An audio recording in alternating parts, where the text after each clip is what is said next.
ગઈકાલે સાંજે જે વાહન ઓવરટેકિંગ બાબતમાં ગાળાગાળી થયેલી અને ત્યારબાદ જે ઝઘડો થયેલો એમાં ફરિયાદી સતીશભાઈએ જે ફરિયાદ આપી હતી એમાં 5 થી 7 લોકો આરોપી તરીકે હતા અને જે ગુનો દાખલ થયો એમાં ફરિયાદમાં એક વ્યક્તિનું નામ આપેલું હતું, અન્ય એક વાહનનો નંબર હતો, એમાં ચાલક એ ગોધરાના છે અને બાકીના વ્યક્તિ અહીંના છે, લોકલ. એ બંને આરોપીઓને પકડી લેવામાં આવેલા છે અને અન્ય આરોપીઓની શોધખોળ ચાલુ છે.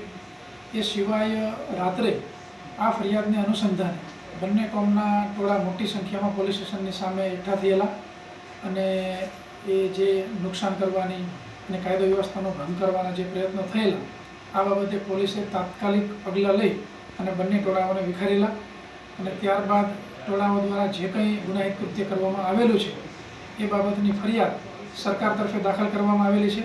આશરે 301 લોકોના ટોળાની વિરુદ્ધમાં ગુનો દાખલ કરવામાં આવ્યો છે અને એ લોકોના પણ વિડીયોગ્રાફી, ફોટોગ્રાફી આ તે એમને બધું ઉપલબ્ધ થયેલું છે. એના આધારે આરોપીઓ પકડવાની કાર્યવાહી કરવામાં આવશે. હાલ શાંતિ છે, બંદોબસ્ત ગોઠવી દેવામાં આવેલો છે.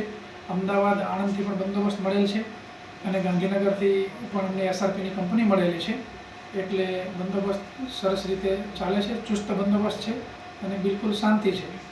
સાહેબ, અત્યાર સુધીમાં કોઈની અટકાયત કરવામાં આવી છે કે? 2 વ્યક્તિને અટક કરી અને એની પૂછપરછ ચાલુ છે.